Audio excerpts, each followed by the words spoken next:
சிறிது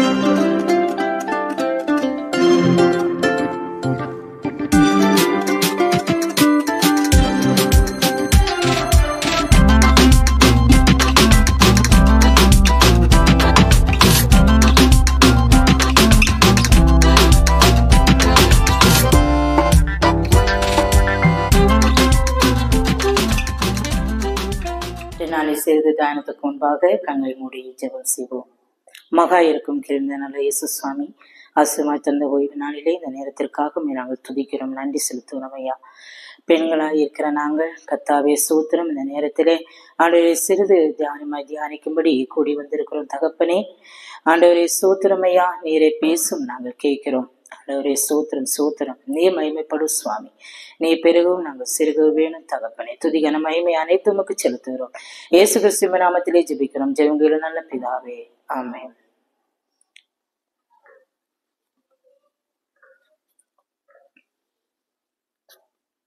நாம் யாவருக்கும் தெரிந்த ஒரு நபர் மிஷனரி தாமஸ் வாக்கர். அவரை குறித்து நாம் அறிந்திருப்போம். அவர் இங்கிலாந்திலே மிகவும் செல்வ செழிப்போடு வாழ்ந்த ஒரு நபராய் அவர் இருந்தார். அவருடைய கல்லூரி படிப்பிலே கணித துறையிலே அவர் முதல் மதிப்பெண் பெற்று தேர்ச்சி அடைந்த ஒரு மகனாய் அவர் இருந்தார். அவருடைய தகப்பனார் அவரை எப்படியாவது தன்னுடைய வேலையிலே அமர்த்தி நல்லதொரு அந்த வேலையில் நல்லதொரு வாய்ப்பினை கொடுத்து தன் மகனை நல்லதொரு உயர்வான இடத்துல வைக்க வேண்டும் என்று தன் தகப்பனார் ஆசைப்பட்டார். அந்த ஆசைக்கு இணங்காமல் நான் எப்படியாவது வேதாகம கல்லூரியிலேயே வேதாகமத்தை படித்து ஊழியம் செய்து ஊழியக்காரராய் இந்த இடத்திலே நான் வலம் வருவேன் என்று சொல்லி திட்டவட்டமாய் தன்னுடைய தகப்பனிடத்திலே சொன்னபடியினாலே அவருடைய எதிர்பார்ப்புகள் அங்கு நிராகரிக்கப்பட்டது. அவர் தமது 26வது வயதிலே அவர் தன்னுடைய ஊழியத்துக்காக அவர் கடந்து சென்றார். பார்த்தீங்கன்னா வேதாகம கல்லூரியிலே அவர் படித்து முடித்து அங்க இருக்கிற சிறிய கிராமங்கள் மற்ற புறங்களிலே ஆண்டவர் குறித்து ஊழியம் செய்து பின் அவருடைய ஆண்டவருடைய பெரிதான தரிசனத்தின் மூலமாய் திருநெல்வேலி பகுதியிலே தன்னுடைய 26ஆம் வயதிலே அவர் ஊழியத்துக்காக கடந்து வந்தார். அவர் ஊழியத்துக்காக கடந்து வந்து தாமஸ் வாக்கராய் இருந்த அவர் மிஷனரி தாமஸ் வாக்கராய் இருந்து கடவுளுடைய பார்வையிலே நல்லபடியாக ஊழியம் செய்து கர்த்தருக்குள்ளாய் நித்திரை அடைந்தார். இதுல என்ன, எதுக்கு இந்த காரியத்தை அவரை குறித்து நாம சொல்ல வேண்டியது வார்த்தை என்ன அப்படின்னா, எல்லா செழிப்புடனும் எல்லா விதமான வசதியோடு வாழ்ந்த நபராய் இருந்தார் இந்த தாமஸ் வாக்கர். ஆனா அவர் பாருங்க, எல்லாத்தையும் திறந்து அவருக்கு நினைச்சிருந்தா நல்லா வாழ்ந்திருக்கலாம். ஆனா அவர் சொன்ன ஒரே காரியம் என்ன தகப்பனிடத்துலன்னா, நான் நிச்சயமா கடவுளுக்குன்னு நான் ஊழியம் செய்வேன், அந்த ஊழிய பாதையில தான் நான் கடந்து போவேன்னு வைராக்கியமா என்ன செஞ்சாரு, தன்னுடைய சொத்து பத்துக்கள் எல்லாத்தையும் விட்டுட்டு தேசம் மாறி நாட்டை விட்டு நாடு மாறி ஆண்டுடைய ஊழியத்துக்காக இருந்து தன்னை முழுதுமாய் அர்ப்பணித்த ஒரு மகனாய் அவர் இருந்தார். இப்பேற்பட்ட மிஷினரிகள் வாழ்ந்த காலகட்டத்துல எத்தனையோ விதமான ஊழியர்கள் இருந்திருக்கிறாங்க, எவ்வளவோ மிஷினரிகள் வாழ்ந்திருக்கிறாங்க. இப்பேற்பட்ட காலகட்டங்கள்ல நம்முடைய பெண்களும் என்ன செஞ்சிருக்காங்க, ஊழிய பாதைகள்ல கடந்து போயிருக்கிறாங்க. நம்முடைய பெண்களுமே ஊழிய பாதையில வைராக்கியமா கடந்து போன பெண்கள் வேதத்துல இருக்கிறாங்க. ரோமர் 16ஆம் அதிகாரம் 1-2 வாக்கியங்களை நம்ம வாசிக்கும் போது அங்கு ஒரு பெண்ணை குறிச்சு சொல்றாரு. அப்போஸ்தலனாகிய பவுல் சொல்றாரு, பெபேயாளை வாழ்த்து சொல்றாரு. பெபேயாளை நீங்க என்ன செய்யுங்க, கர்த்தருக்குள்ள வாழ்த்துங்க அப்படின்னு சொல்றாரு. அவங்க ஒரு பெண்மணியா இருக்கிறாங்க. அவங்க இந்த பெபேயாள் அப்படின்னு சொன்னா பிரகாசம் உள்ளவள் என்று அர்த்தம். அப்போ அவ பாருங்க, பேருக்கு தகுந்த மாதிரி அந்த பெண் என்ன செய்யறாங்க, இருக்கிறாங்க. அதே போல அவங்க என்ன பண்றாங்கன்னா, அவங்க இருந்த அந்த இடத்துல பாத்தீங்கன்னா அவங்க ஒரு ரோமானிய பெண்ணா இருக்கிறாங்க.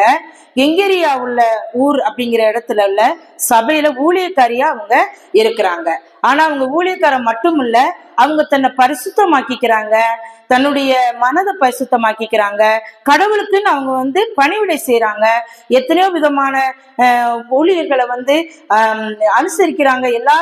எல்லா ஊழியக்காரங்களையும் கூப்பிட்டு அவங்கள மனமோந்து அவங்களுக்கு வேண்டிய பணிவிடைகளை செய்வது, சபை காரியங்களாக கீழ்ப்படிவது, எல்லா விதமான காரியங்களையும் அவங்க பாருங்க கடவுளுக்குன்னு ஒரு உத்தரவாதமுள்ள ஒரு ஸ்திரீயா அவங்க இருக்கிறாங்க. சபை வளர்ச்சிக்காக என்ன பண்றாங்கன்னா கிராமம் கிராமமா போறாங்க, நல்ல பிரேயர்ல இருக்கிறாங்க, வியாதிசு மேல கை வைத்து பிரேயர் பண்றாங்க. அது மட்டும் இல்ல, சிறைச்சாலைகளுக்கு போறாங்க, அங்க இருக்கிற சிறையில் உள்ளவங்களுக்கு எல்லாருக்கும் ஆண்டோடைய வார்த்தையை எடுத்துட்டு போறாங்க. அதான் முக்கியம். ஆண்டோடைய வார்த்தையை அந்த பெண்மணி என்ன செய்யறாங்கன்னா கையில கொண்டு போறாங்க, ஆண்டோடைய வார்த்தையை சொல்றாங்க. ஆண்டோடைய வார்த்தையை எடுத்துட்டு போறாங்கன்னா அந்த இடத்துல கடவுளுடைய மகிமை குறித்து சொல்றாங்க, ஆண்டோடைய பெரிதான மகிமை குறித்து சொல்றாங்க, இம்பராம் இயேசு கிறிஸ்துனுடைய நாமத்தை குறித்து சொல்றாங்க, அவர் பாடுபட்ட விதத்தை குறித்து சொல்றாங்க, எதுக்காக அவர் பாடுபட்டார், எதுக்காக மரித்தார், யாருக்காக மரித்தாருங்கிற வார்த்தை குறித்து அவங்க சொல்றாங்க. ஊழியத்துல மிகவும் பலமுள்ள ஒரு ஸ்திரீயா அவங்க காணப்படுறாங்க. அதனால அந்த இடத்துல பாத்தீங்கன்னா அவர் சொல்லுவார், அப்போஸ்தலனாகிய பவுல் சொல்லுவாரு, வெபையாளை கர்த்தருக்குள்ள நீங்க என்ன செய்யுங்க, வாழ்த்துங்க. பாருங்க, அடுத்து அவங்க அது மட்டும் செய்யல. அந்த இடத்துல என்ன பண்றாங்கன்னா, அந்த காலத்துல வாகனம் இல்லாத ஒரு சூழ்நிலையா இருந்துச்சு. அந்த வாகனம் இல்லாத அந்த சூழ்நிலையில கூட அந்த ஸ்திரீ என்ன பண்றாங்க, ரோமர் எழுதின புஸ்தகத்தை கொண்டு போய் ரோமாபுரியில போய் கொடுக்கணும். அப்பதான் அந்த திருச்சபை வளரும். அதனால என்ன பண்றாங்கன்னா கால்நடையா நடந்து போறாங்க. எத்தனை கிலோமீட்டர்ஸ் தெரியல, ஆனா அவ்வளவு தூரம் என்ன செய்யறாங்க, அந்த பெண்மணி அந்த ரோம புஸ்தகத்தை கையில வச்சுக்கிட்டு அவங்க தனியா என்ன பண்றாங்க, நடந்து போறாங்க. நடந்து போய் அதை கொடுக்குறாங்க. பாருங்க, அந்த சபை வளர்ச்சிக்காக அந்த பெண்மணி பட்ட பாடுகளுக்கு அளவே இல்லை. அவ்வளவு அதிகமான பாடுகள் பட்டு ஆண்டவருடைய சுவிசேஷத்தை சொல்றாங்கன்னா எவ்வளவு பெரிய பெருமை மிக்க ஒரு பெண்மணியா இருக்கிறாங்கன்னு பாத்துக்கோங்க. ஊழியத்துல பாருங்க, அந்த பெண்மணி சிறந்து விளங்குனதுனால அப்போஸ்தலனாகிய பவுலுடைய வாயிலே இருந்து என்ன சொல்றாரு, அந்த பெபையாளை நீங்க என்ன செய்யுங்க, கர்த்தருக்குள்ள வாழ்த்துங்க அப்படின்னு சொல்றாரு. அடுத்து பாத்தீங்கன்னா ரோமர் 16ஆம் அதிகாரம் 3 நாள்கள்ல ஒரு பெண் வர்றாங்க. அவங்க பாருங்க, பிரிஸ்கில்லா ஆக்கிலா இவங்க கணவன் மனைவி. ஆனா பிரிஸ்கில்லாங்கிறவர் அப்படிங்கிறவங்க ஒரு ரோம பெண்மணி. ஆக்கிலாங்கிறவர் யாரு அப்படின்னா அவர் ஒரு யூதர். ஆனா அந்த பிரிஸ்கில்லா அவருடைய பங்களிப்பு ஆண்டோடைய ஊழியத்துல ரொம்ப முக்கியத்துவம் வாய்ந்ததா இருந்தது. இவங்களுடைய தொழிலே என்னன்னா கூடார தொழில் செய்து வந்தாங்க. அப்ப ரோமபுரியில ஒரு சட்டம் வந்துச்சு. எப்படின்னு கேட்டா, ரோமர்கள் மட்டும்தான் இங்க வாழணும், பிரித்தியார் யாருமே இங்க இருக்கக்கூடாது அப்படின்னு சொல்லி ஒரு சட்டம் வரவும் அவங்க அங்கிருந்து பெயர்ந்து என்ன பண்ணிடுறாங்க, கொரிந்து பட்டணத்துல போய் வாசம் பண்றாங்க. அந்த இடத்துலதான் பவுலை சந்திக்கிறாங்க. அப்போஸ்தலர் பவுலை உபசரிக்கிறாங்க.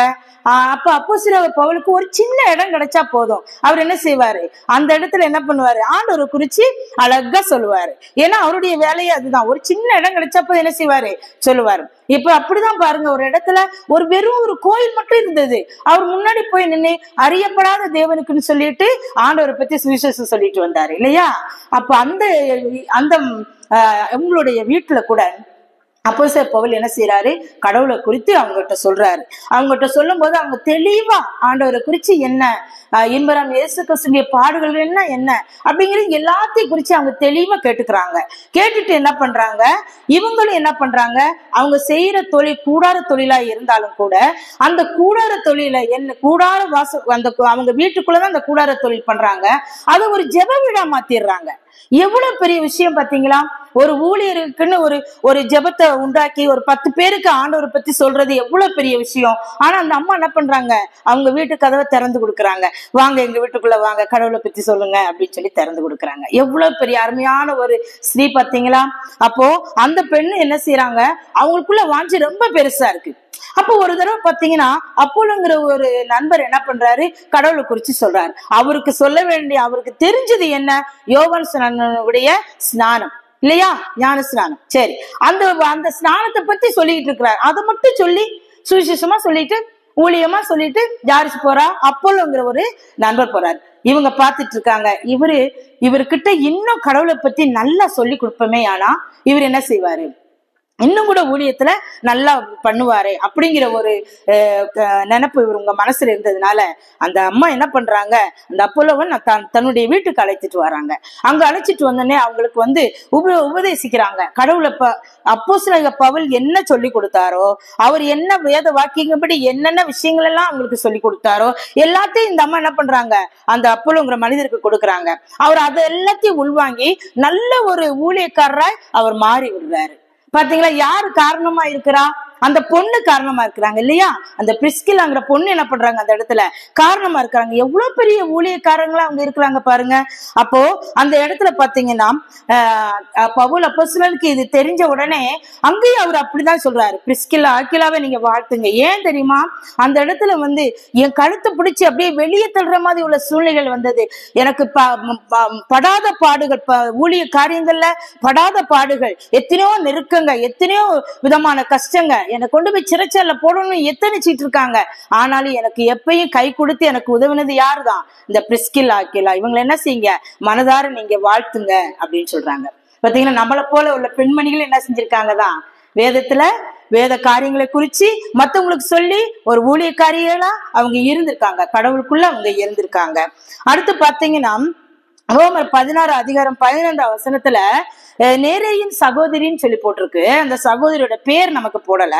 அந்த நேரேயின் சகோதரி அப்படின்னு சொல்லி போட்டிருக்கு. அந்த நேரே அப்படிங்கிறதுக்கு வெளிச்சம் என்று பெயர். விளக்கு, விளக்கு. அப்போ விளக்குன்னா என்ன பண்ணுது? இருளான, பயங்கரமான இருளான கட்டத்துல இந்த விளக்குகளை கொண்டு போய் வச்சா என்ன செய்யும்? எல்லாத்தையும் பிரகாசமாக்கிறோம். ஆனா பாருங்க, கடவுள் தேர்ந்தெடுத்திருக்கிற ஒவ்வொரு விதத்தையும் பாருங்களேன், எப்பேற்பட்டவங்கன்ட்டு. அந்த நேரேயின் சகோதரி பாத்தீங்கன்னா அப்படி ஆண்டவருடைய ஊழியத்தை செஞ்சிருக்கிறாங்க. அவங்க என்ன பண்ணிருக்கிறாங்க? எல்லா இடத்துலயும் போய் கடவுளுடைய பாடுகளையும், ஆண்டவருடைய எல்லா விதமான பாடுகள், கஷ்டங்கள் என்ன நடந்துச்சு, என்ன போச்சு, எதுக்காக கடவுள் சிலுவையில் அறையுண்டார், அவர் கைகள்ல கால்கள்ல பட்ட ஆணி கடவப்பட்டது எதுக்கு அப்படின்னு சொல்லி அங்க போய் உபதேசமா சொல்றாங்க. அந்த உபதேசம் பாருங்க, யாரெல்லாம் பாவ பிடியில இருந்தாங்களோ, பிசாசினுடைய தொந்தரவுகள்ல இருந்தாங்களோ, பிசாசுடைய அக்கிரமான காரியத்துல யாரெல்லாம் இருந்தாங்களோ எல்லாரும் மனம் மாறுறாங்க. ஏன்னா இவங்களுடைய ஊழியம் அந்த அளவுக்கு இருக்குது. அவங்க யாருக்கும் பயப்படல, அவங்க தனியா போனாங்க, ஊழியத்தை செஞ்சாங்க. இதுல பாத்தீங்கன்னா இந்த நேரையும் சகோதரின்னு சொல்லியிருக்கு இல்லையா, இவங்க 2 பேரும் சகோதரனும் சகோதரியும், அப்ப அண்ணனும் தங்கச்சியுமா இருக்கலாம்னு நினைக்கிறேன். ஆனா இவங்க பாருங்க 2 பேருமே திருமணமே ஆகாம என்ன பண்ணிருக்காங்க, கடவுளுடைய ஊழியத்தை பகிரங்கமா எடுத்து செஞ்சிருக்கிறாங்க. அவங்க எதுக்குமே அவங்க கடைசி வரைக்கும் என்ன செய்யல, அவங்க பயப்படல. அவங்க கடவுளுடைய காரியத்துல எவ்வளவு விதமான அன்பு செலுத்தி இருந்தா, இந்த 3 ஸ்திரீகளை பார்த்திருக்கீங்கல்ல, அவங்க எப்படி விதமான ஊழியத்தை செஞ்சிருக்காங்க பாத்தீங்களா?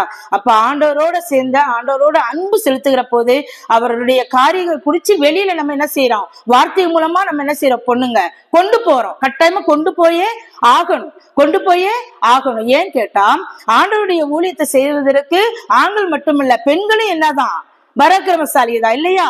உண்மையாவே பெண்களுமே என்ன செய்யலாம், தைரியமா கடவுளுடைய காரியத்தை குறிச்சு வெளியில போய் என்ன செய்யலாம், பிரசங்கிக்கலாம். அதுலதான் சங்கீதக்காரன் தாவீது சொல்லுவாரு, இந்த சங்கீதம் 104:33 நான் உயிரோடு இருக்கும் மட்டும் என் கர்த்தரை பாடுவேன், நான் உள்ளளவும் என் தேவனை கீர்த்தனம் பண்ணுவேன். சங்கீதக்காரரை பாத்தீங்கன்னா அவருக்கு என்ன அந்த காலத்துல படிப்பு இருந்துச்சு? அவர் பாருங்க, ஒரு வீணையை செஞ்சு ஆடுகளெல்லாம் மேய்க்க வச்சு விட்டுட்டு அவர் அழகா என்ன பண்ணுவாரு, அதுல சங்கீதத்தை அழகா அந்த வீணையில என்ன பண்ணுவாரு, வீணை மாதிரி பண்ணி அந்த நரம்புகளை வாசித்து கடவுளை புகழ்வார். அதுவும் ஒரு ஊழியமா இருந்தது பாத்தீங்களா? எல்லாருமே ஊழியம் செஞ்சுதான் என்ன பண்ணிருக்காங்க, கடவுளை மகிமைப்படுத்தி அவங்க எல்லா விதத்திலையும் ஒவ்வொரு காரியத்திலும் கடவுளை குறிச்சு மகிமைப்படுத்தி இருக்கிறாங்க பாத்துக்கோங்க. நான் ஏன் அந்த எல்லா விதத்திலும் நான் சொல்றேன் அப்படின்னு சொன்னா, எல்லா காரியங்களையுமே எதை எடுத்தாலுமே என்ன செய்யறாங்க, கடவுளை குறிச்சு மாத்திரமே என்ன பண்றாங்க, மகிமைப்படுத்தி இருக்கிறாங்க. இன்னைக்கு ஊழிய பாதையில கடந்து போன எத்தனையோ மிஷினரிமார்கள் இருக்கிறாங்க. அதுல ஆண்கள் இறக்கலாம், பொண்ணுங்க இறக்கலாம், எத்தனையோ மிஷினரிமார்களுடைய கணவர்கள் இறக்கலாம். ஆனா மனைவிமார்கள் பாருங்க, தன் பிள்ளைகளை, குழந்தைகளை வைத்துக் கொண்டு எத்தனையோ கிராமங்களுக்கு சென்று அந்த சாப்பாடு இல்லாம, நோய் நொடிக்கு மருந்து மாத்திரம் கூட வாங்க முடியாம சாகும் வரைக்கும் ஊழியர் செய்த எத்தனையோ மிஷினரிமார்களுடைய மனைவிமார்கள் இருக்கிறாங்க.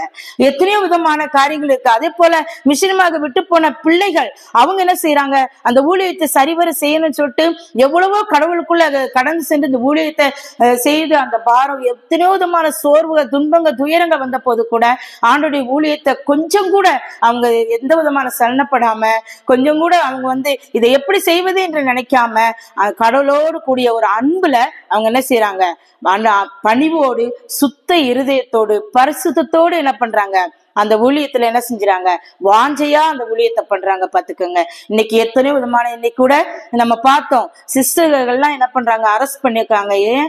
கடவுளுடைய ஊழியத்தை செய்யும் போது இக்கட்டுகள், துன்பங்கள், துயரங்கள் நிறைய வருது. இடுக்கமான வாசல் தான், ஆனா அதுக்குள்ள சென்று பிரவேசித்தா என்ன கிடைக்கும், பெரிய வெளிச்சமான பாதை இருக்கும் இல்லையா? ஆனா போகிறது எப்படி பாதை தான், இடுக்கமான ஒரு பாதை தான், அது விரிவான பாதை கிடையாது. அதுல போகும்போது இப்ப பாத்தீங்கன்னா ஊழிய பாதை என்பது முள்ளு போன்ற சூழ்நிலைகள் தான். ஆனா அந்த முள்ளு போன்ற சூழ்நிலையில கால்களை வைத்து போனால் ஊழியக்காரரின் சுகத்தை விரும்புகிற தகப்பன் என்று வேதம் சொல்கிறது. அப்போ அந்த ஊழிய பாதையில் நம்ம கடந்து போகும்போது அந்த முள்ளான காரியத்தை கூட ஆண்டவர் என்ன செய்வார், முள் பாதையை கூட பஞ்சு பாதையை மாற்றி போட்டுருவாரு. இருக்கா இல்லையா? உண்மையான காரியமே அதுதான். அதை பார்த்துக்கோங்க. அப்படியெல்லாம் இருந்து கடவுளுக்குன்னு ஜீவித்த பெண்கள் நிறைய பேர் இருக்கிறாங்க. அதுல பாத்தீங்கன்னா நாம் செய்கிற அந்த ஊழியமானது அது பாத்தீங்கன்னா மனுஷனுடைய இருதயத்தை ஆதரிக்கும் ஆகாரமா இருக்குது. ஏன்னு கேட்டீங்கன்னா நம்ம கொண்டு போறது கடவுளுடைய வார்த்தை. அந்த கடவுளுடைய வார்த்தையை நம்ம கொண்டு போகும்போது அந்த இடத்துல பாத்தீங்கன்னா மனுஷனுடைய இருதயத்தை ஆதரிக்கிற ஒரு ஆகாரமா அது இருக்குது. அவங்க பாவம் செய்வாங்களா? கடவுளுடைய வார்த்தையை சொல்லும்போது அவங்க என்ன செய்வாங்க, அதுல இருந்து மனம் மாறணும்னு ஆசைப்படுவாங்க. நான் இப்படிதான் வத்தலகுண்டு டு உசிலம்பட்டி போற பஸ் ரூட்ல நான் போய்கிட்டு இருக்கேன். பஸ்ல போய்கிட்டு இருக்கேன். எனக்கு அருகில ஒரு அம்மா உட்கார்ந்து இருந்தாங்க. அவங்க நெடுநேரமா என்னை பார்த்துட்டே இருந்தாங்க. நானும் அவங்களும் எதுவுமே பேசிக்கிறல.